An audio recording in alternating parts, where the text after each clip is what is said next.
জীবন সাধু সঙ্গ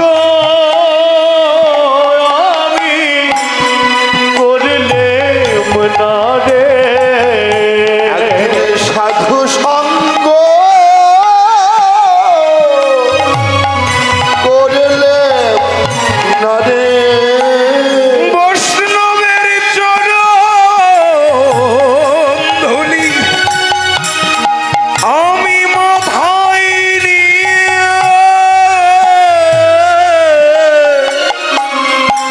একদিন সাধু সঙ্গ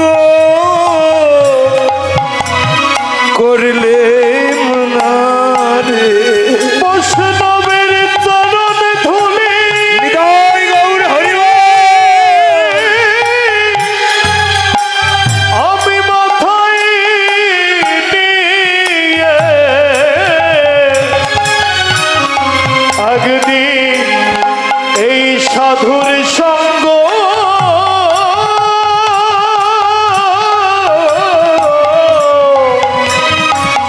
আমি করলে না রে বৈষ্ণবের চরণ ধুলি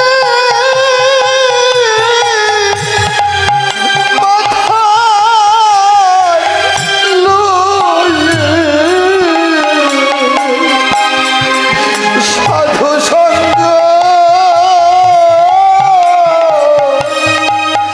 করলাম না রে তাই তোমরা করো সবে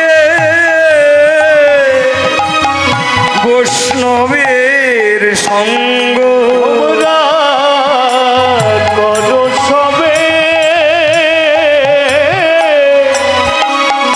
বৈষ্ণবের সঙ্গ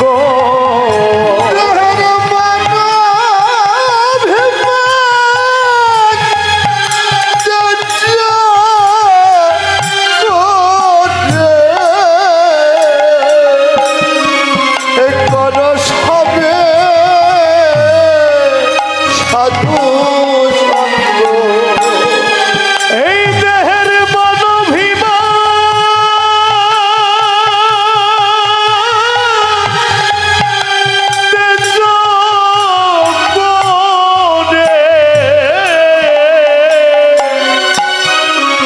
তোমরা করো করো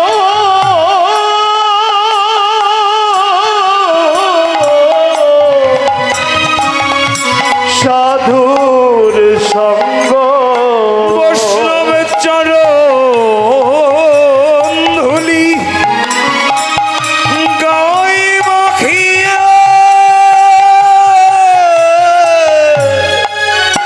একবার করো সবে সাধু সঙ্গ বৈষ্ণবের চরণ ধুলি গায়ে মাখিয়ে করো সবে সাধু সঙ্গ বৈষ্ণবের চরণ ধুলি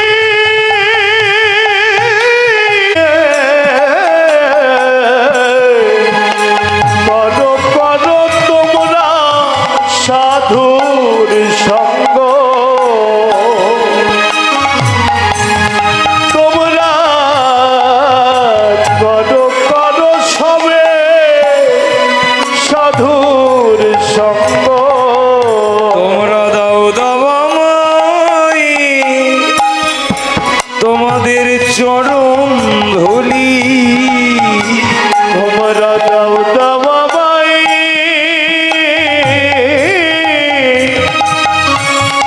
তোমাদের চরণ ধুলি তোমরা দাও দাও আমায়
তুমি যদি এই পশুকুলে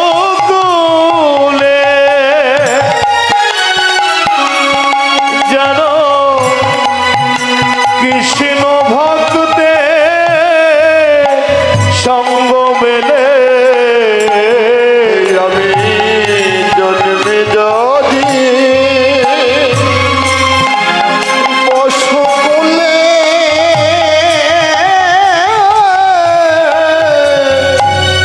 যেন কৃষ্ণ ভক্তে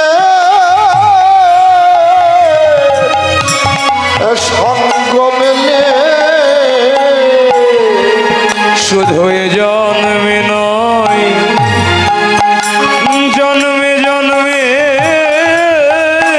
জন্মে নয় প্রতি জন্মে জন্মে জন্মে নয় জন্মে জন্মে জন্মে নয় জন্মে জন্মে শুধুই জন্মে নয় প্রতি জন্মে জন্মে ভক্ত সঙ্গ নাহারায় আমার হলো তার মতো আর বান্ধব নাই হরি যে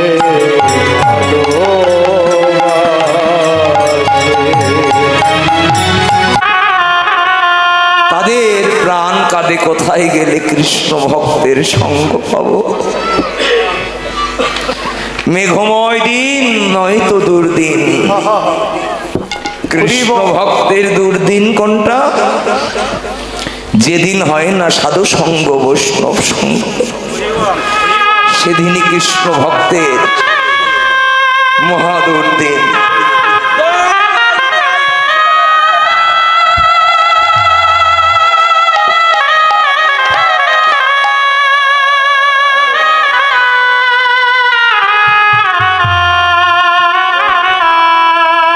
কলির জীব উদ্ধারিতে এবার আর কোনো যাগ যজ্ঞ তপস্যা দাম ধ্যানের কোনো কাজ নেই।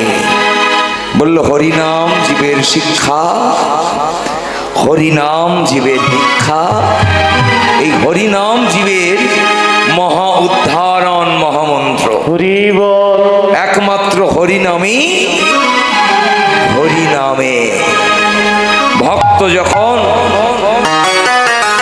শ্রীমদ্ ভাগবত সিদ্ধান্ত দিলেন ভক্ত উঠে যায় সাধনায় আর ভগবান নামেন করুণায়।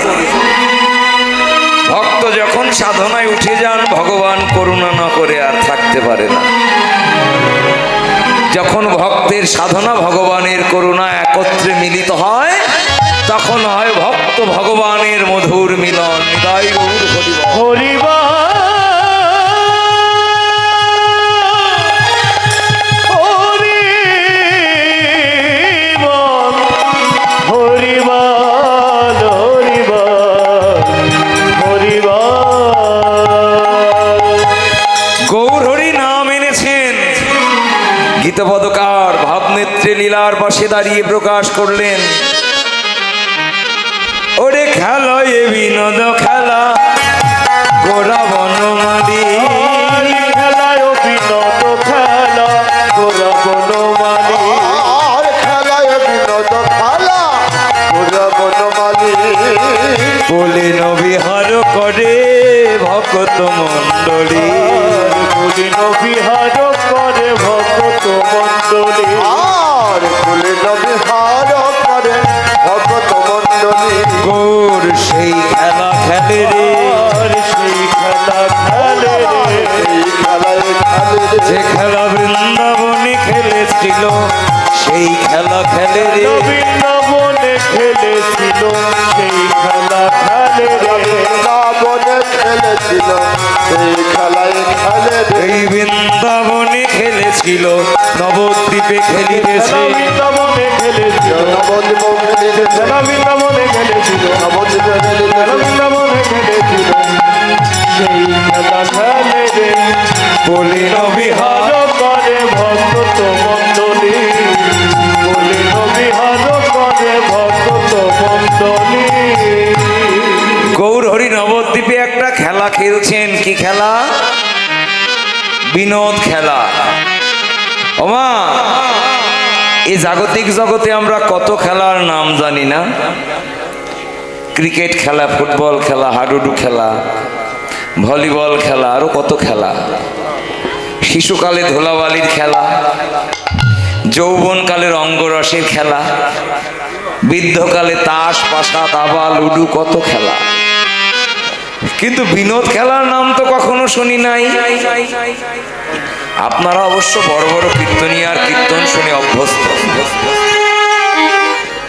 বিনোদ শব্দের অর্থ কি? বিনোদ খেলা কোন খেলা? বিনোদ শব্দের অর্থ অনেকে বলে থাকেন বিনোদ মানে নূতন, বিনোদ মানে আনন্দ। কিন্তু বিনোদ শব্দের আবিধানিক অর্থ হলো মনোমুগ্ধকর। এমন একটা খেলা এনেছেন যে খেলা জগৎ জীবের হৃদয় চিত্ত দেহ মনোপ্রাণ মুগ্ধ হয়ে যায়। এখন যে খেলা খেলতে ভালো লাগে সে খেলা খেলতে আনন্দ হতে পারে, সেই অর্থে বিনোদ মানে, পরোক্ষ অর্থে বিনোদ মানে আনন্দও হতে পারে। যে খেলা খেললে মনে হয় এই খেলা আগে কোনো দিন খেলি নাই, সে খেলা নূতন মনে হতে পারে, সেই অর্থ নূতনও হতে পারে। কিন্তু বিনোদ শব্দের আবিধানিক অর্থ মনোমুগ্ধকর। বললেন মনোমুগ্ধকর এমন কি জিনিস এনেছেন? প্রভু নাম এনেছেন, তাই না? সত্য যুগে নাম ছিল, ত্রেতা যুগে নাম ছিল, দাপর যুগে নাম ছিল। তাহলে এমন কি নতুনত্ব আনলেন? শাস্ত্র বললেন অনর্পিত চরিঞ্চিরাত করু নয়া বোতিন্ন কলৌ সমর্পয়তম উন্নত উজ্জ্বল রসম সভক্তি শ্রেয়ম। অনর্পিত, না অর্পিত, যা কোনো কালে কোনো যুগে অর্পণ করা হয় নাই। নাম তো যুগে যুগে ছিল, তাহলে এই নামের মধ্যে বিশেষত্ব কি? শাস্ত্রকার তো আর ভুল লিখলেন না। তাহলে এই নামে কি আছে? হরি নামে এমন কি আছে যে এই হরি নামে এই মহা উদ্ধারণ, জীব মহা উদ্ধার হয়ে যায়। আজকে এই গ্রামে, কালকে ও গ্রামে, তারপর ও গ্রামে, দিনের পর দিন আপনারা ভক্ত সঙ্গ করেন, এক হরিনাম শ্রবণ করেন। অরুচি আসে কখনো? শুনলে মনে হয় আরো শুনি না। এই আমরা দিনের পর দিন কীর্তন করছি, কিন্তু কখনো এই একই কীর্তন হয়তো প্রতিদিন 7 দিন একই কীর্তন করছি, কিন্তু কখনো যেন মনে হয় না যেটা কালকে গেয়েছি মনে হয় নূতন। এই যে কৃপা, তাহলে এমন কি বস্তু আছে হরিনামে যে হরিনামে জীবের মহা উদ্ধারণ? আলোচনা আমার এখানে। হরিনামের অর্থ কি? যে নাম নিয়ে এসেছেন প্রভু, কোন নাম? হরে কৃষ্ণ, হরে কৃষ্ণ, কৃষ্ণ কৃষ্ণ হরে হরে, হরে রাম, রাম রাম হরে হরে। এই হলো 16 নাম 32 অক্ষর। মায়েরা, তোমরা কারা কারা নাম জপ করো একটু হাত তোলো তো। বাহ, চমৎকার। অনেক অনেক। এই 16 নাম 16 নামের মধ্যে কয়বার কৃষ্ণ, কয়বার রাম, কয়বার হরে আছে একবারে বলতে হবে। এই তো অবস্থা। 16 নামের মধ্যে 8 বার হরে, 4 বার রাম, আর 4 বার আছে কৃষ্ণ, তাই না? তো নাম কেমন করে তোমরা জপ করো? টিভি দেখতে দেখতে, গল্প করতে করতে? নাম কখন করো? ওই জুতো এখন ফ্যাশন হয়ে গেছে। ধর্ম মানুষকে বাঁচায়, ধর্ম আমাদেরকে বাঁচিয়ে রাখে, কিন্তু আমি যখন আমার ধর্মকে বাঁচাতে যাব তখন কিন্তু আমার অস্তিত্ব আর থাকবে না। বুঝতে পেরেছেন? ধর্ম মানুষকে বাঁচায়, কিন্তু মানুষ যখন ধর্মকে বাঁচায়, অর্থের দাপটে, ক্ষমতার দাপটে যখন ধর্মকে বাঁচাতে যায়, তখনই আমাদের মধ্যে সংঘর্ষ হয়। এই যে আমরা যে প্রতিকূলতায় আছি, এটাও তার প্রমাণ। ও বলছে আমি বড়, ও বলছে আমি বড়। বড় যে কে? আমরা কেউ বড় না, এক কৃষ্ণ হলো উত্তম, আর আমরা সব অধম। নাম জপ করতে হবে জপের মতো করে। জপ হলো মেডিটেশন, একটা ধ্যান। আপনাকে যদি বলা হয় যে আপনি 2টা হাতে 2টো চক বা কলম দেয়া হলো, সামনে 2টো বোর্ড বা খাতা, আপনি 2 হাতে 2টো ছবি আঁকেন, 2 হাতে 2টো প্রশ্নের উত্তর লিখেন, আপনি পারবেন কি? মানুষের লক্ষ্য এক, তাহলে জপটা কি? লক্ষ্য যদি আমার এক থাকে, তাহলে আমার টিভি দেখার জপ করা একসঙ্গে হবে? গোপীর সাধনা, গোপনে জপ করতে হবে।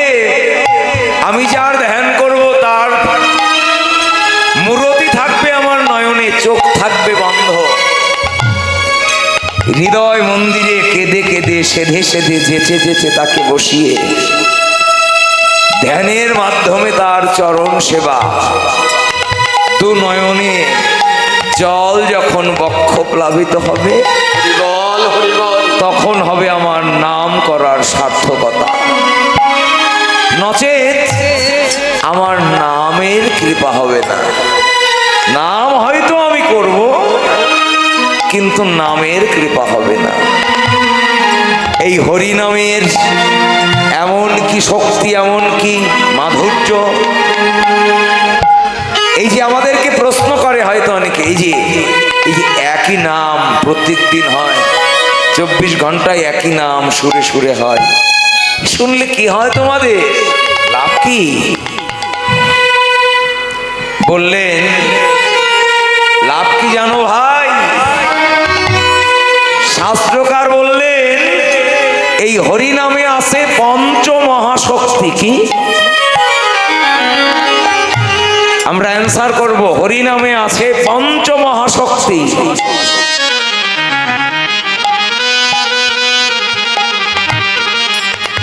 হরি বল,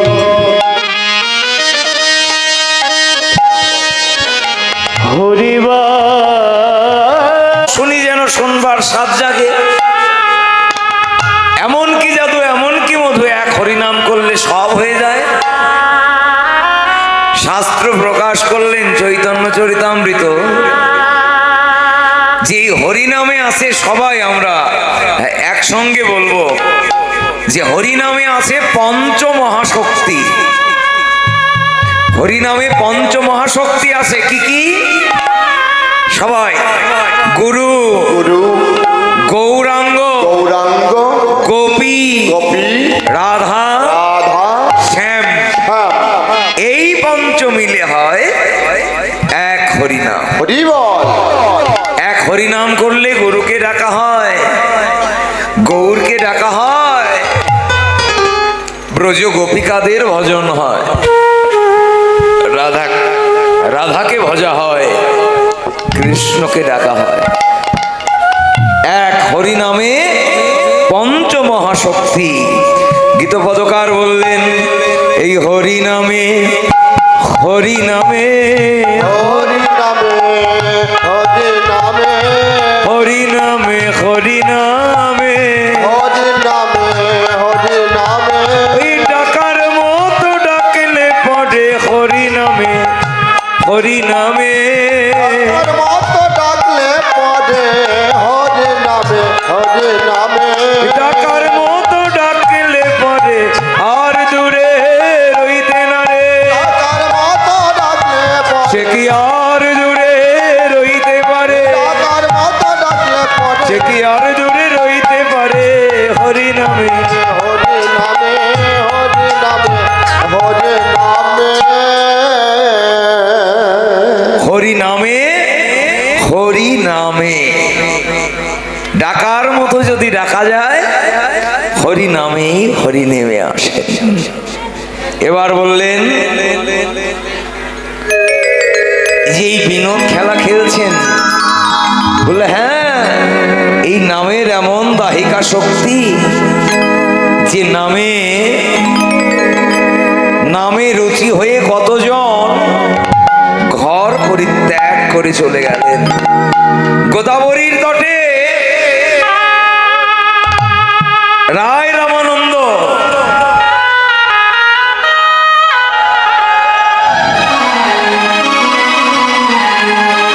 হরিবা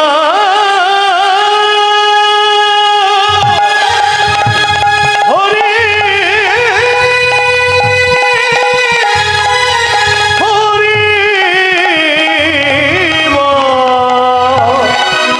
হরিবা হরিবা হরিবা রায় রামানন্দ জমিদার পুত্র মহাপ্রভু গঙ্গার কুলে নাম করছেন। তো জমিদারের ছেলে যদি গঙ্গা স্নানে যায়, জমিদারের ছেলে গঙ্গা স্নানে গেলে সেখানে বাদ্যকার থাকে, ঢোল ঢাক বাঁশি কাশি নিয়ে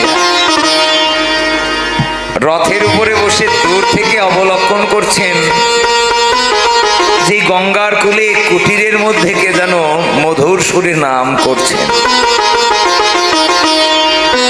রায় রামানন্দ আর বসে থাকতে পারলেন না, সবাইকে পথে দাঁড় করিয়ে রেখে ভজন কুটিরে গিয়ে প্রভুর নাম শ্রবণ এবং দর্শন করছেন। হঠাৎ প্রভু রায় রামানন্দকে দেখে বলল, কে তুমি? এখানে দাঁড়িয়ে কেন? রায় রামানন্দ বলছে, প্রভু তোমাকে তো চিনি চিনি মনে হয়, তোমাকে তো চিনি চিনি মনে হয়।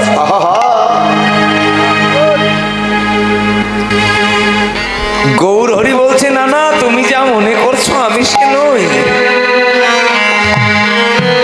তুমি যা মনে করছো আমি সে নই, তুমি এক বাতুল, আমি এক বাতুল। বাতুল মানে হলো পাগল। রায় রামানন্দকে বলছে, তুমি এক পাগল, আমি এক পাগল। বলল, না না প্রভু, তোমাকে তো আমি চিনে ফেলেছি, ভগবান তো লুকিয়ে থাকতে চান। কে কথা কয়রে দেখা দেয় না, নরে চরে হাতের কাছে, খুঁজলে জনম ভোর মেলে না। কে কথা কয়রে দেখা দেয় না, ভগবান লুকিয়েই থাকতে চান। বলল, না না, তুমি যা ভাবছো আমি সে নই। বলল, না না প্রভু, আমি তোমায় ধরে ফেলেছি। পহিলে তোমায় দেখি সন্ন্যাসী সটু, সন্ন্যাসী স্বরূপ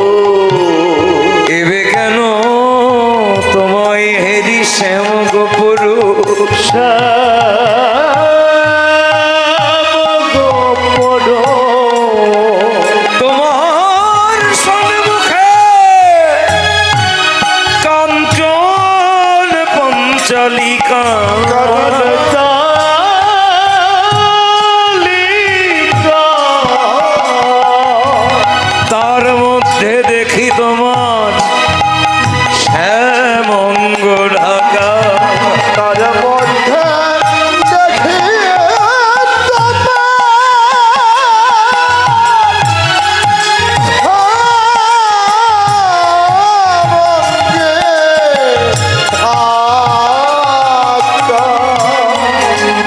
প্রভু আমি তোমায় ধরে ফেলেছি। আমি নগরে নগরে ঢেরা পিটিয়ে জেনে দেব যে সেই ব্রজের কানাই এবার নদের নিমাই হয়েছে। প্রভু নিবেদন করে বলছি, নানা রায় রামানন্দ তুমি এমনটি বলতে যেও না। রায় রামানন্দ বলছে, প্রভু তুমি আমাকে যত অভিসম্পত্তি দাও না কেন আমি সবার কাছে প্রকাশ করে দেব। এবার প্রভু রায় রামানন্দকে ডেকে ডেকে বলছে, রায়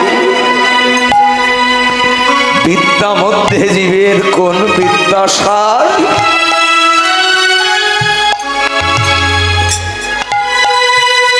রায় কহে, প্রভু জগতে কৃষ্ণ শিক্ষা যার এ জগতে সেই বড় বিদ্যা। তুমি MA পাস করো, ল পাস করো, ডাক্তার হও, ইঞ্জিনিয়ার হও, যদি তোমার সঠিক কৃষ্ণ শিক্ষা না থাকে তাহলে তোমার সমাজের কোনো উন্নতি হবে না। আমাদের সমাজে যারা আপনারা মোটামুটি একটু স্বাবলম্বী, কিছু অর্থবিত্ত সময় যারা বিনিয়োগ করতে পারেন, আপনার সন্তানকে কোটি কোটি টাকা দিয়ে পড়াশোনা শেখান, তাতে সমস্যা নেই। কিন্তু পড়াশোনার পাশাপাশি একটু ধর্মীয় শিক্ষা, গীতা ভাগবত, একটু সংস্কৃতির শিক্ষা যদি দিয়ে থাকেন, একটু বাধ্যতামূলক যদি করে দেন, এই সমাজে যারা জীবন নিবেদিত করেছে এই ধর্মের পথে, তাদের মন আছে কিন্তু তাদের সামর্থ্য নেই।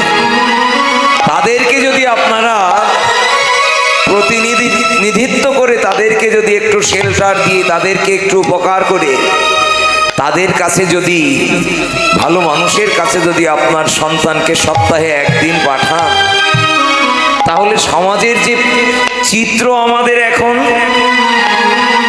হরে কৃষ্ণ বলা ভুলে গেছে, মাথা নত করতে ভুলে গেছে। কেননা যে বিদ্যা অর্জন করলে মাথা নত হতে চায় না তাকে বিদ্যা বলা যায় না। আমার তো মাথা নত হতে চায় না, আমি ব্রাহ্মণ, আমি ক্ষত্রিয়, আমি পাতবর, আমি ভালো চাকরি করি, আমার স্বামী ভালো চাকরি করে, আমি দামি গয়না পরি, দামি কাপড় পরি, দামি গাড়িতে চড়ি, এসি রুম ছাড়া সই না, আমি এই কীর্তনের আসরে গিয়ে দোলার মধ্যে বসবো। এই যে অহংকার, এই অহংকার থাকলে কোনোদিন কৃষ্ণ পথে যাওয়া যায় না। আপনি কাল থেকে গীতা ভাগবতের শ্লোক প্রত্যেক দিন পরে মুখস্থ করে ফেলবেন, কিন্তু যদি শাস্ত্রের কৃপা না হয়, এক অক্ষর আপনি বলতে পারবেন না, মনে রাখতে পারবেন। অনেকে বলে যে আমি এত পড়ি কিন্তু মনে থাকে না কেন? মাগো, মনে থাকতে গেলে যে ওই শাস্ত্রের কৃপা প্রয়োজন। ভাগবত কয় প্রকার? ভাগবত দুই প্রকার। এক হলো ভাগবত শাস্ত্র, আর একটা হলো ভাগবত পাত্র। ভাগবত পাত্র কোনটা? যারা নিত্য ভাগবত অর্চনা করে, পাঠন পঠন করে, নিত্য ভাগবত শ্রবণ করে।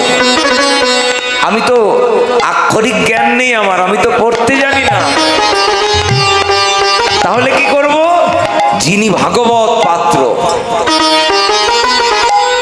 যিনি নিজেই ভাগবত, পড়তে পড়তে ভাগবতের কৃপা পেয়ে যিনি নিজেই ভাগবত হয়ে গেছেন, যদি নিত্য তার সঙ্গে মেশা যায় তাহলেও ভাগবতের সঙ্গ লাভ করা যায়। এবার বললেন, দেখো ধন মধ্যে জীবের কোন ধন? সার। বলল, প্রভু জগতে কৃষ্ণ ধন আছে যার, সেই বড় ধনী। হরি বল, হরি বল। এ জগতে সব আছে কিন্তু কৃষ্ণ নাই।